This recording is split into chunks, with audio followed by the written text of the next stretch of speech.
Coming up on today's Disney Roundup, Disney is laying off thousands of employees, including performers who've been at Walt Disney World for 32 years, a first look at the refurbished Polynesian resort, and the status of the 2021 D23 Expo.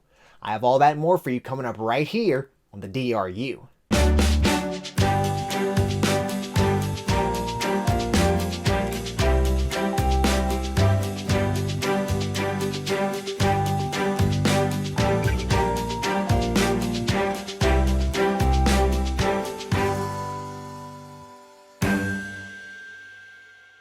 Hey everyone, Jeff here, and welcome to the Disney Roundup, where I bring you up to date with all the latest Disney and Disney Parks news each and every single week. If you're new to my channel, please go ahead and hit that like button for me, and don't forget to subscribe to my channel to receive the Disney Roundup each and every single week. But this week we're going to start off with outside the parks news, because as the Polynesian resort begins its refurbishment starting this week, Disney has released some concept art and a post on what the Polynesian entrance will look like in the future. Just in time to debut for the resort's 50th anniversary, one of the new changes includes a new porte cochere that will showcase the iconic mid-20th century architecture the Polynesian is famous for. The new entry features a high-pitched open truss roof covered in a thatch style. There's also a bold facade that features pops of color, complementing the longhouses featured throughout the resort. Along the monorail station, bold new wooden screens will be covered with geometric patterns in a bright, tropical colors that complete the exciting new composition that will greet you when you arrive. Enhancements will also be made to the lush gardens and the fountains. The entryway will feature dramatic lighting elements, including beautiful chandeliers inspired by glass floats, fishing nets, and oversized bamboo elements. The new chandeliers will match the existing grand chandelier in the resort lobby. The new arrival experience is just the beginning of what guests will discover when the resort reopens in summer of 2021. Now, although actors and performers will be returning to Walt Disney World, a certain group of performers who've been at Walt Disney World for 32 years will not any longer, because they have been laid off. Over this past week, the Grand Floridian Society Orchestra posted the following message. It's hard to find the words, but sadly, our days at the Grand Floridian are over. In fact, as of October 3rd, 2020, our days at Walt Disney World will come to an end as well. The company brought us out of furlough, changed our name to the Disney Society Orchestra, closed us out of the Grand Floridian to play a show of Disney-themed show tunes at the Theater of the Stars in Hollywood Studios. We've been playing 9 shows a day, 7 days a week since August 2nd. The music is a far cry from the close-knit harmonies and sounds we became known for at the Grand Floridian, but the guys are real pros and they sound great. Well, 2 weeks ago, we got notice that the theater is going dark, and our last day of work will be Saturday, October 3rd, 2020. As we all know, these are very uncertain times and can't say what will happen from one day to the next. So after 32 years playing together and playing music we love, we're done. We are all so thankful for the opportunity to play in a beautiful setting for the hotel guests and friends we have met and made over the years. We'll never forget you and how wonderful you've made us feel. We will miss you.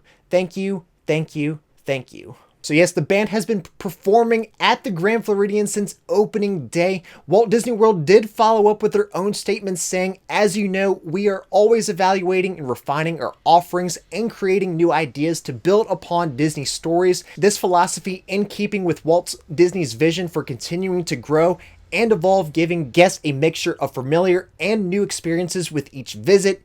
In alignment with this philosophy, we have made the decision to end the limited time run of the Disney Society Orchestra and Friends this fall, with their last performance being on Saturday, October 3rd, 2020. We apologize for any disappointment this may cause you, and please assure that we have shared all of your feedback with appropriate executive leadership teams. So I'm not sure why exactly they said it was a limited run in Disney's addressment of them laying off the Disney Society Orchestra, or formerly the Grand Floridian Society Orchestra, since they've been there for 32 years. But overall, it's just a very sad and overall a very disappointing announcement. Additionally, just recently, Parks Chairman Josh D'Amaro released a statement with more unfortunate news of announcing layoffs that include 28,000 employees, with 67% of them being part-time.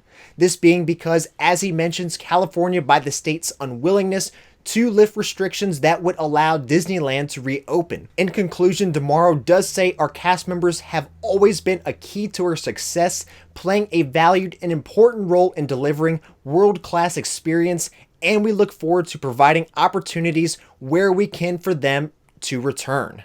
Now for Parks news. For a first time in forever, literally, a Frozen sing-along celebration will be returning to Disney's Hollywood Studios. Starting Monday, October 5th, you can once again take in the comedic story told of Arendelle that includes sing-along moments from Disney's Frozen and special appearances by Anna, Elsa, and Kristoff. For the first time in forever, a Frozen sing-along celebration will be the same incredible show guests have loved over the past 6 years, with some adjustments to staging and audience seating to allow for appropriate physical distancing. It is worth mentioning that Disney did make this announcement following the Grand Floridian Society Orchestra announcing that they are being fired, so this didn't exactly leave the best taste in the mouth of a lot of fans, but let me know what you think in the comments down below. Now, over this past week, Florida Governor Ron DeSantis has officially moved the state of Florida into Phase 3 of the reopening. In the case for Walt Disney World, private businesses like them can still operate under their own restrictions and what capacity they operate at. Walt Disney World did release a statement regarding the governor's announcement, saying that, quote, "We received the governor's executive order and we are evaluating to determine what it may mean for our business. We are not making any immediate changes. As a reminder, face coverings are still required at Walt Disney World." Now, in the most recent park hours update, Disney has now posted park hours through December 12th. Those park hours are still under the reduced hours except for Magic Kingdom, which will be open from 9 to 7, Epcot 12 to 8, Hollywood Studios 10 to 7, and Disney's Animal Kingdom 9 to 5. However, starting now on weekends and select days going all the way to October 12th, Disney has added hours to every park. Starting this weekend from Friday to Sunday, park hours will return to their 10-hour operating days. The following weekend from October 9th, going all the way to October 12th, the same park hours are posted except for Hollywood Studios, which is still keeping its 10 to 7 hours. However, Magic Kingdom is adding an extra hour of operating hours, being from 9 a.m. to 8 p.m. As Walt Disney World seems to be slowly increasing park capacity and Florida just entered Phase 3 of the reopening, they may be looking to load more guests into single ride vehicles. As reported by WDW News Today, plastic dividers have been added to some ride vehicles at Rise of the Resistance in Hollywood Studios. The dividers seem to have the same intention of being able to include two parties in one vehicle as they separate the front and the back. They're similar to the ones on Kilimanjaro Safari or Living with the Land.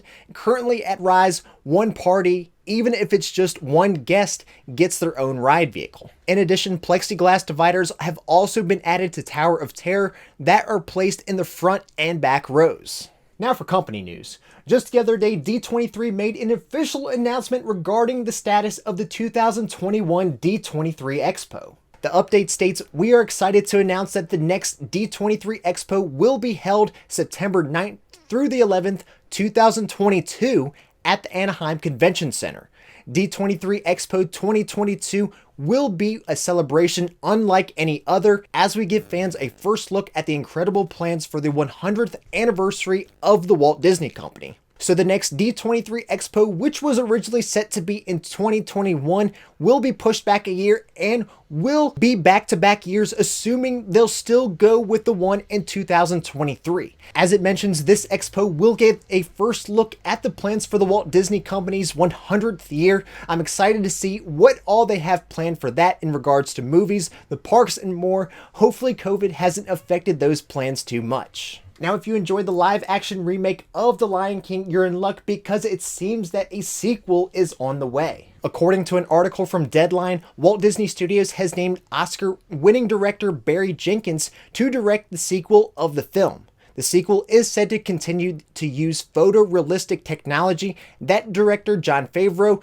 used in the 2019 film, as well as the 2016 The Jungle Book. They also mentioned that they believe the story will further explore the mythology of the characters, including Mufasa's origin story. For the time being, no date or time frame for release of the Lion King follow-up or for the production to start has yet to be announced. Alright everyone, well that's all I have for you for this week's episode of the Disney Roundup. If you enjoyed it, please make sure to hit that like button for me and don't forget to subscribe to my channel to receive the Disney Roundup each and every single week. But that's all I have for you for this week, and until next time, we'll see you on the DRU.